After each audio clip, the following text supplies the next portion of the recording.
Greetings, folks. This is DC Investing. I've reached financial independence, and I talk about topics to help others on their path to financial independence. And today I wanted to give an update on a margin borrowing strategy that I've been undertaking for the past year and I've done amazingly well with. Just wanted to give you kind of the updates for it. And so, as the history for it, basically a year ago, I had put all of the dollars that I had available to invest, I had invested them. I had a very low cash level, and the markets had swooned to the point where I was seeing great value in the types of stuff that I like to invest in, which in a lot of cases are oil pipelines. I think they're really valuable infrastructure. They pay high dividends, and I think they have great growth potentials because we need more energy, particularly with AI. So I was just out of cash, wanted to invest more. So I started looking at margin investing and found out that Robinhood has really low margin interest rates. So I transferred some money over to Robinhood so that I'd have that as the basis to be able to borrow against. And then over the course of time, ramped that borrowing up to be over $100,000 because the margin interest rates are just lower when you get over that amount. And so for the past year, I have paid 4.5% on for my margin rates. Actually, I think the Fed lowered interest rates during that time, and so I was a little bit higher than that, but the margin rates just track whatever the Fed rate is, and so right now my rate is 4.5%. So over the course of the year, what have the investments done? I mentioned I bought oil pipelines because I like them. I bought Plains All American, its ticker is PAA. I bought Delatec, it's DKL. They do chemicals in a pipeline. I bought USAC, which is USA Compression Partners, and I bought some WLKP, which is like Westlake Chemical Partners. Mainly, the bigger part was the Plains All American, the PAA. That was like 60% of the borrowings that I did, and the rest were smaller things. So, on average, all those four pay above 8% of a dividend yield at the time that I bought those. Um, and so my margin rate was 4.5%. The dividend yield was above 8%. So that clears me, almost 4% of a difference that I actually make money by borrowing. And so I've made about $4,000 in dividends from this margin strategy, which, is a great thing. And I did this margin strategy just for the sake of dividends. I will say that these pipeline companies send out K1 statements because they're partnerships. So be aware. You can buy them like a stock, but you have to get a K1 statement, and I'm perfectly willing to do that. If you don't want to do that, there's a couple of ETFs that own pipelines that take care of the tax issues. One of them is MLPA, the other one is AMLP. They both pay dividends in the 7 to 8% range right now, which is, will still give you this margin arbitrage thing. So, like I said, the market had swooned some. I thought there was value in these things, and so I borrowed $100,000 in order to get, buy more shares. And so, over the course of this last year, all of these things are up over 30%. And so, as I kind of looked at the increases that these things have had, I have somewhere between $30,000 to $40,000 in gains over this past year because I borrowed $100,000, which is kind of crazy to me because before this time, I'd never borrowed money for anything. I'd paid off every bit of debt. But I've kind of been reconsidering the use of debt and the cost of debt for investing based in comparison to working for it. So over the course of the year, I made $4,000 in dividends, and let's say $31,000 in capital gains off of a $100,000 margin borrowing, which is kind of crazy, So let's say $35,000. So it certainly worked for me this last year. It's been a great thing.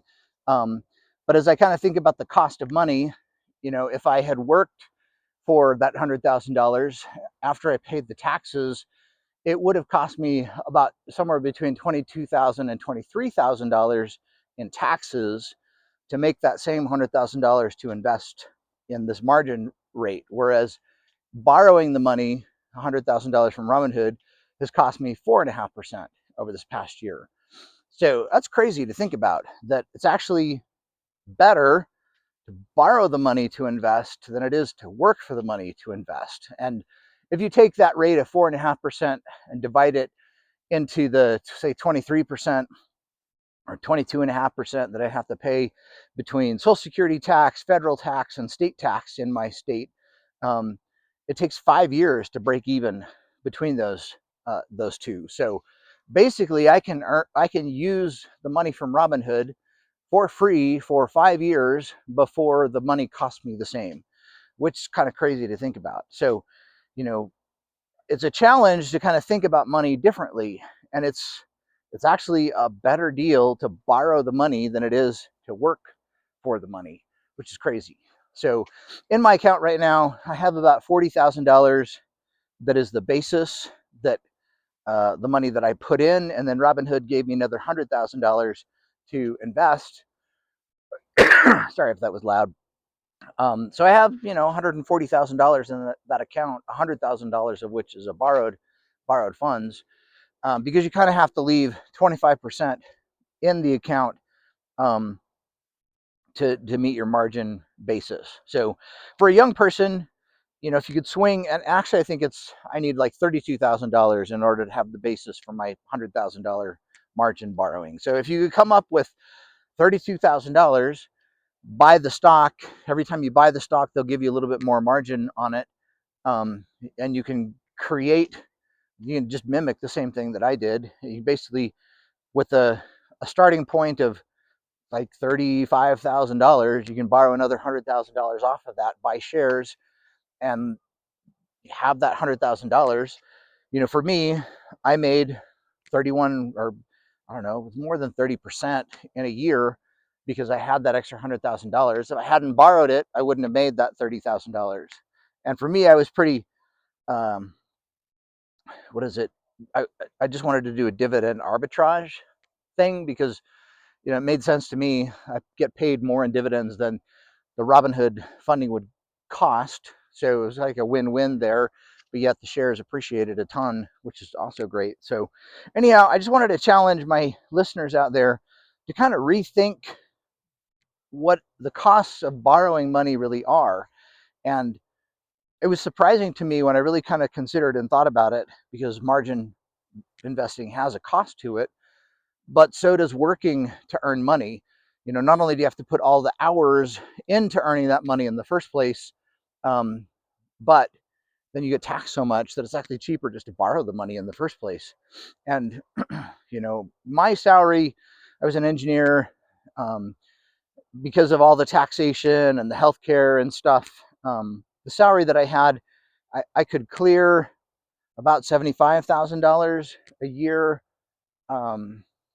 after all the other things that I was doing. Towards the end of my time, I was only working 30 hours a week, instead of 40. So if I was doing a 40-hour week, I would earn more. But I could, if I was working full time, I could have cleared $100,000, but that would have put me in the 22% tax bracket, based on the other expenses that I had. And so that borrowing would have been even higher. Instead of 22%, it would have been 32%, which means it's still a lot cheaper to borrow money than it is to work for it. So kind of crazy to think about. And had I realized this, I probably would have borrowed money a whole lot sooner to get ahead faster in life, because the market's just been great. So I just wanted to challenge you guys to kind of really think through this margin investing stuff. And instead of being afraid of this, kind of embrace it. And, the mantra is, I'm buying investments, I'm not buying lifestyle. So, you could take your stocks and pull money out to support your lifestyle if you wanted to, but then your money's just gone. Whereas I took that money and reinvested it in assets that then have been making me more money. And so by smartly borrowing money to create a larger asset pile, this helps increase the wealth. And I didn't borrow too much. That's $100,000 is just a small fraction of the other assets that I have available to me. And so there was no risk to me in terms of borrowing this. But But like, I wish I would have done this sooner because it could have got ahead much faster. You do still have to make wise choices on your investing. Don't make mistakes, but it's just crazy to think about how much cheaper it was to borrow that money. And literally, I made $35,000 this year for free on something that cost me nothing. Um, Robinhood gave that money to me based on my investments, and I used it to make $35,000. That's crazy just to think about. That that's the power of margin investing. If I hadn't borrowed that 100 grand, I wouldn't have made the extra $35,000. Um, so interesting. Markets can go against you too, but I just kind of wanted to present that to you guys as something food for thought. I really think there's something to this idea of using other people's money to help you get further ahead. If you use it smartly, use it wisely, it can really help you. So like, subscribe. Thanks so much for this, for being a listener, and we'll see you. Bye.